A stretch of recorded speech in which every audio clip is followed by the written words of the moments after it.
बिस्मिल्लाहिर्रहमानिर्रहीम। अस्सलाम वालेकुम। पाकिस्तान पर इस वक्त हर तरह से जंग मुसल्लत कर दी गई है और इस दफ़ा की जो जंग है वो हम भूल जाएंगे कि पहले की तरह की जंगों की तरह नहीं, ये बड़ी ख़तरनाक है। आज देखिए, आज पाकिस्तान में दो बड़े हमले हुए हैं। एक हमने हमला नाकाम बनाया दहशत गर्दों का, जो कि तुर्बत वाली साइड पर हुआ, जिसमें नेवल बेस पर हमला हुआ, हमने दहशत गर्द मार दिए। लेकिन जो दूसरा हमला हुआ है वो बड़ा ही शदीद हमला था।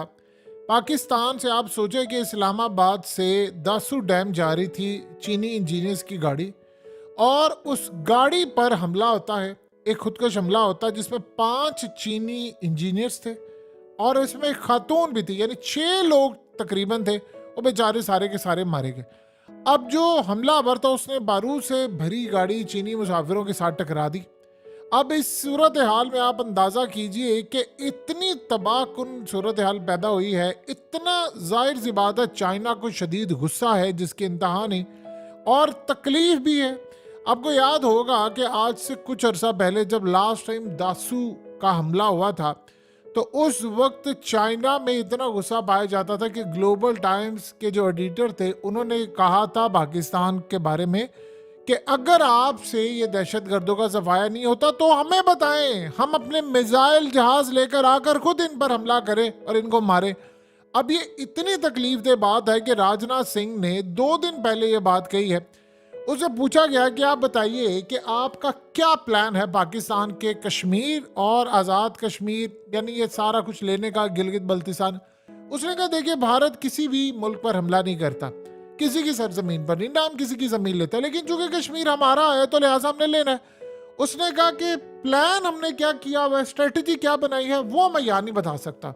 हाँ, मैं आपको सिर्फ इतना बता देना चाहता हूँ कि अनकरीब आपको ऐसी सूरत हाल पाकिस्तान में डेवलप होती नजर आएगी कि ये लोग पाकिस्तान को छोड़कर खुद हमारे साथ आ जाएंगे शामिल होने के लिए।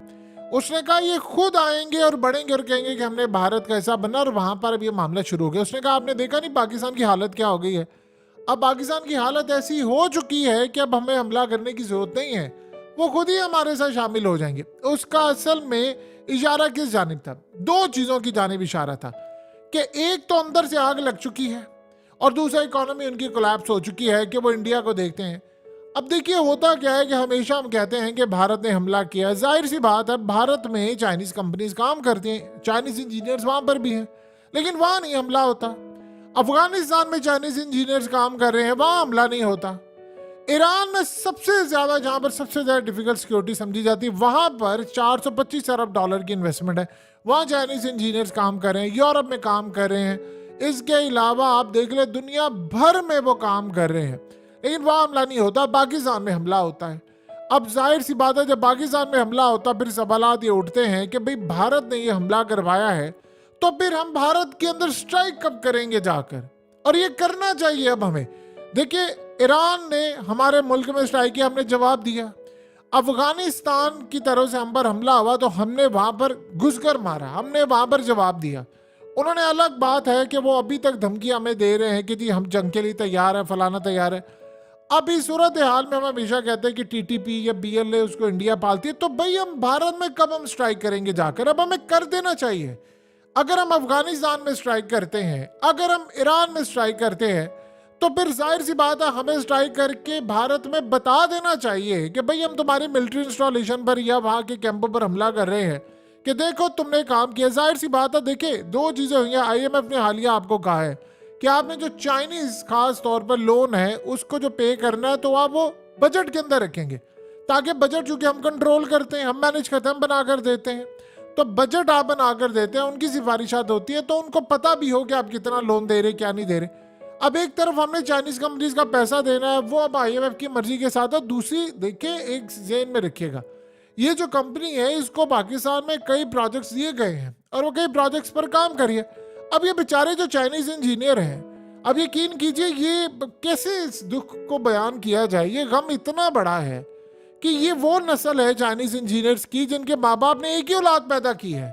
देखिए, चाइना में तो कुछ साल पहले दोबारा रिलैक्सेशन दी गई थी, अब तो वो तरले कर रहे हैं अपनी कौम के कि यार आप लोग बच्चे पैदा कर ले, 3-3 बच्चे पैदा करें, हर एक को पैसे की ऑफर है क्योंकि बर्थ रेट कम हुआ पड़ा है और फ्यूचर के अंदर जो सूरत हाल है, यानी आप देख ले कि पॉपुलेशन का मसला है, यानी वहां पर इस लेवल का है कि वो मीट नहीं कर पा रहे, वो तरले कर रहे हैं। लेकिन चूंकि 40-50 साल 2-3 जनरेशन अब बड़ी हो गई हैं, उन्होंने देखा है कि उनके माँ बाप एक बच्चा संभालते थे, मियाँ भी काम कर रहे हैं, बीवी भी काम कर रही है, अब गर्लफ्रेंड बॉयफ्रेंड, उनको वहां पर ये चीज़ का शौक नहीं है। सो लिहाजा वहां पर वो बिजी है अपनी लाइफ के अंदर, टेक्नोलॉजी खर्च वो करते हैं। वो कहते हैं हम ज्यादा बच्चे पाल नहीं सकते, तो उनकी नस्ल दर नस्ल आदत है बड़ी मुश्किल से, बहुत कोई, यानी आप समझ रहे रेयर केस हो रहा है कि जी 2 बच्चे पैदा कर ले, 3 तो बड़ी दूर की बात है। जो करते हैं उनको वो पैसे भी देते हैं, हर तरह की फैसिलिटी देते हैं, छुट्टियां दे रहे हैं, उनकी जो औरत प्रेग्नेंट हो जाती है उसको फैसिलिटीज है, तमाम चीजें हैं। लेकिन ये जो चाइनीज इंजीनियर्स काम कर रहे हैं, ये तो उस नस्ल से उनका ताल्लुक है, ये वो लोग हैं जो अपने माँ बाप की इकलौती औलाद है। यानी आप ये देखें ना, हमारी आबादी कितनी है, हमारी आबादी है 25 करोड़, हमारी जो हमारी फौज है वो तकरीबन 7 लाख है और उससे थोड़ी सी जायद है। अब चाइना की आप आबादी देखिए 1.5 अरब के करीब है, अब 1.5 अरब के करीब उनकी आबादी है और 21 लाख उनकी फौज है। अगर हमारे साथ कंपेयर करें तो जाहिर सी बात है रेशो उनकी कम है, क्योंकि उनकी औलाद में एक ही बच्चा है, यानी वो नस्ल है जो एक ही बच्चा उन्होंने पैदा किया है। तो वो फौज में भी अपने लोग कम भेजते हैं, इंजीनियर्स भी हैं उनके। जो भी इस वक्त पाकिस्तान में मर रहे हैं वो अपने माँ बाप की इकलौती औलाद हैं, यानी ये समझ लीजिए कि वो उनका और कोई बच्चा नहीं है जो मारे गए, यंग है या बूढ़े हैं, ना उनका कोई भाई है ना बहन है, ये उस नस्ल से ताल्लुक रखती है। अब सोचे जरा कि अगर एक माँ बाप का, यानी वो पाकिस्तान में देखिए जब कोई भी इंजीनियर्स आ रहे हैं तो वो उनको पहले भी हमला हुआ था, उनकी सिक्योरिटी हमें टाइट करनी चाहिए और हमें अब खुलकर स्ट्राइक करना चाहिए। चाहे अफगानिस्तान है, ईरान है, इंडिया है, हमने आज तक इंडिया में स्ट्राइक क्यों नहीं किया, हमें करना चाहिए अब स्ट्राइक।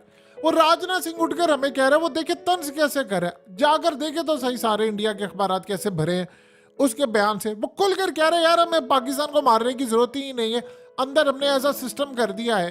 यानी उसका यही कहना था ना कि हमने अंदर बिछा दिया है जाल, हम हमले भी करवा रहे हैं और नाम भी हमारा नहीं आ रहा। अब बताइए कल प्यूटन ने क्या बात की है, उसने ये बात कही है, पहली मर्तबा वो खुलकर बोला है, उनकी फॉरेन मिनिस्ट्री खुलकर बोली है। उन्होंने कहा हमें ये तो पता है कि दाइश ने हमला किया है, लेकिन असल हैंडलर्स कौन थे पीछे जो करवाने वाले थे और ऑर्डर किसका गया। तो उसने कहा अब उनको बेनकाब करना और उनके खिलाफ कार्रवाई करनी है। ये बात बड़ी अहम कही है उसने, उसे अपनी कौम को आकर बताया। गुस्से में वो लाल पीला हो रहा था, उसने कभी भी नहीं कहा ये अब वक्त गुजर गया है कि हम जान छुड़ाएंगे कहकर टीटीपी ने हमला कर दिया, बीएलए ने हमला कर दिया, फलाने ने हमला कर दिया, XYZ ने हमला कर दिया। हमें ये देखना उनके पीछे कौन बैठे हुए हैं, यानी कौन है जिन जो ये काम करवा रहे हैं, हमें उनको स्ट्राइक करना चाहिए।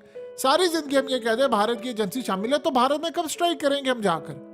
अफगानिस्तान में हम करते हैं, ईरान में करते हैं, हम भारत में भी स्ट्राइक करना चाहिए। खुलकर हमें धमकी दे रहा है, आप सोच ले राजनाथ सिंह। अब सोचे जरा कि चाइना इस सारी सूरत हाल को देख रहा है। देखिए कल को जब इंजीनियर जाते हैं तो जाहिर सी बात है फिर वो कहेंगे कि भाई हम बजाय इसके हम तो जाएंगे यूरोप।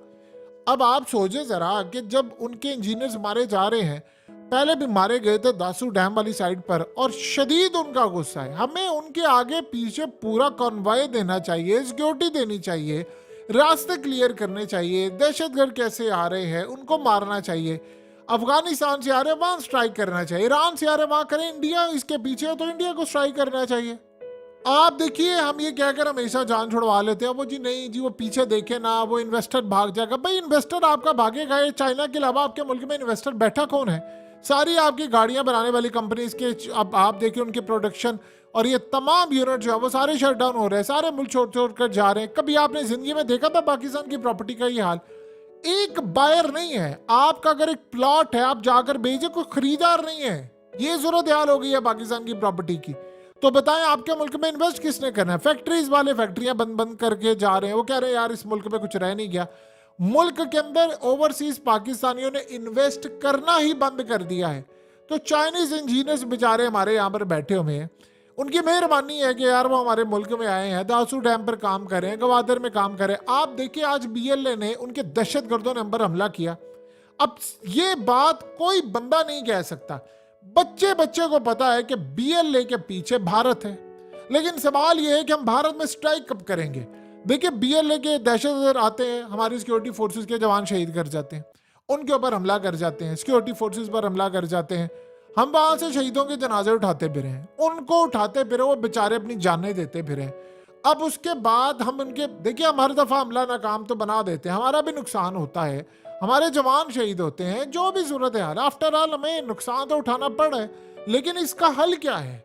इसका हल है कि जो पुतिन ने हल दिया है कि हैंडलर्स को पकड़ो भाई, हैंडलर्स को पकड़ो। ये काम अब नहीं हो सकता कि आप एक दफा जाए, एक आधा स्ट्राइक करें, कुल्लम खुला फिर आपको लड़ाई करना पड़ेगी। अब ये सूरत हाल है कि बीएलए ने हमला किया, हमें पता है कि बीएलए किस तरह हमला करती है, कौन इसके पीछे होता है, इंडिया कैसे उसको स्पॉन्सर करती है। हमने इतनी प्रेस कॉन्फ्रेंस की है, सबूत दिखाए हैं, लेकिन स्ट्राइक कब हमने करना है? हम इंडिया जाकर स्ट्राइक करें, उनको बताएं, ताकि उनको पता हो ना कि अगली दफा हमने ये काम करना है या नहीं करना। इंडिया आप देखिए, वो कहता है कि एक हमला तुम करो, यानी अजीत डोवल ने देखिए बात क्या की है, उसने कहा एक हमला तुम और करो ना मुंबई जैसा, तो तुम अपना बलोचिस्तान खो दोगे। इमेजिन कीजिए वो बंदा आपको किस तरह धमकी दे रहा है। यानी अजीत डोवल आपको खुलकर ये कह रहा है कि ये काम करना, फलाना करना, पॉलिसी वो सारी बना रहे हैं।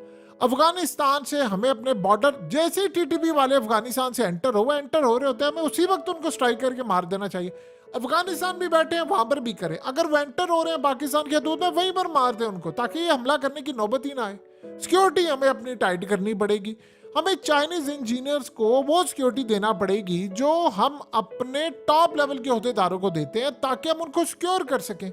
वरना चाइनीज इंजीनियर्स की वो नस्ल, वो कहेंगे यार हम तो भागकर जा रहे हैं, हम पर जंग मुसल्लत हो चुकी है चारों तरफ से, हमें पता ही नहीं है। आप सोचिए ऐसी गोल्डन अपॉर्चुनिटी किसको चाहिए?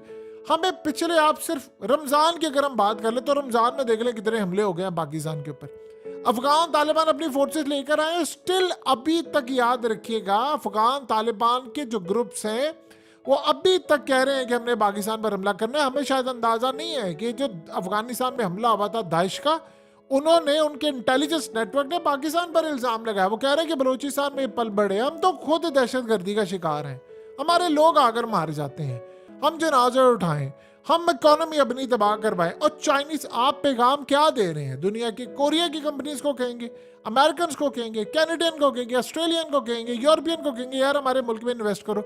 यही चाइनीज इंजीनियर दुनिया भर में काम कर रहे हैं, लेकिन वहां पर वो सिक्योर है, हमारे मुल्क में होता तो हमला होता है। तो अब हमें मुजम्मत से ज्यादा मुरम्मत की तरफ ध्यान देना चाहिए, वरना फिर वो टाइम आ जाएगा कि चाइनीज कहेंगे कि यार हमारी तो सिक्योरिटी ने, हमने क्या करना है आपके मुल्क के अंदर, कैसे हम उनके प्रोजेक्ट चलाएंगे? इंजीनियर बनना कोई छोटी बात है? आप बताइए। वो भी चाइनीज इंजीनियर इस लेवल से वो उठते हैं, वहां से इंजीनियरिंग करते हैं, पढ़ते हैं, पढ़ने के बाद वो क्वालिफाइड होते हैं। फिर जो चाइना, देखिए जो याद रखिएगा सीपैक के प्रोजेक्ट्स हैं, ये वाले जो प्रोजेक्ट्स हैं ये फ्लैगशिप प्रोजेक्ट है बीआरआई का, दिल जिसे कहते हैं। उसमें उन्होंने अपने जो इंजीनियर्स लगाए हुए हैं वो टॉप क्वालिटी के हैं, वो ऐसे नहीं है कि लल्लू फलू इधर से उड़कर आ गए उधर से, वो हाई क्वालिफाइड इंजीनियर्स होते हैं, वो पढ़े लिखे हैं और वो एक पूरा सर्टन रैंक क्लियर करके आते हैं। अब सोचे जरा, इतने लेवल अबूर करके आते हैं, पाकिस्तान आने से पहले वो 100 दफा सोचते हैं, और बेचारे उसके बाद हमने उनको सिक्योरिटी पूरी नहीं अभी हमारी चल रही, यानी आप ये देख ले सिक्योरिटी नहीं है ना, वरना वो बेचारे कैसे इस हमले का शिकार हो जाते।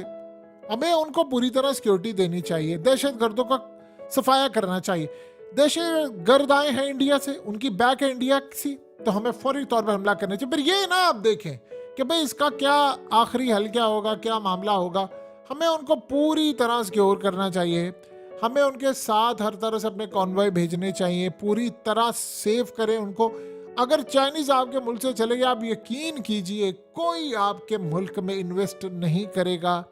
देखिए गल्फ कंट्रीज ने आपके मुल्क में इन्वेस्ट करना था, मिडिल ईस्ट आपके मुल्क में बिलियंस ऑफ डॉलर, आप देख लें कि मिडिल ईस्ट की कंट्रीज 200 अरब डॉलर वो इंडिया में इन्वेस्ट कर रहे हैं। हमारे मुल्क में 200 अरब डॉलर उनका क्यों नहीं आ रहा? सिक्योरिटी का मसला है, अमन का मसला है, अदम इस्तेहकाम का मसला है। अब बहुत हो गया, हमने बहुत ज्यादा तकलीफें सहली हैं, बहुत मामला हमारे खराब हो गए हैं।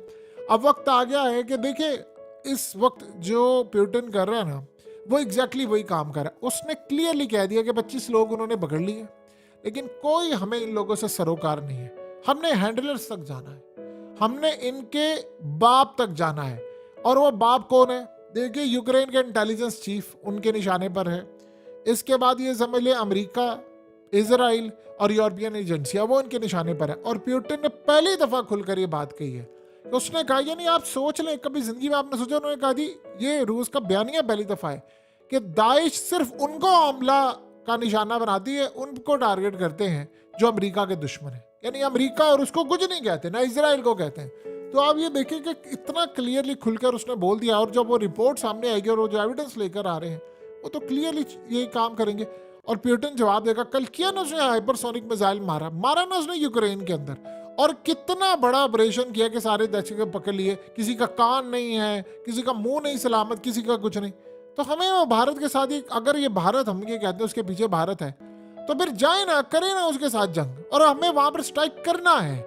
इसके बगैर भारत नहीं सुधरेगा। वरना राजनाथ सिंह तो ठट्ठे मारता हुआ ये कह रहा है, कहता है कुछ करने की जरूरत ही नहीं है, खुद ही पाकिस्तान, भले पाकिस्तान यानी वो कश्मीर और गिलगित बल्तिस्तान की बात कर रहे हैं कि वो खुद ही हमारे साथ शामिल हो जाएंगे हालत देखकर। इतने ठट्ठे मारकर वो बात कर रहे हैं, हमें उसको सबक तो सिखाना चाहिए ना। सबक नहीं सिखाएंगे तो चाइनीज बेचारे इंजीनियर्स फिर कैसे काम करेंगे प्रोजेक्ट्स पर।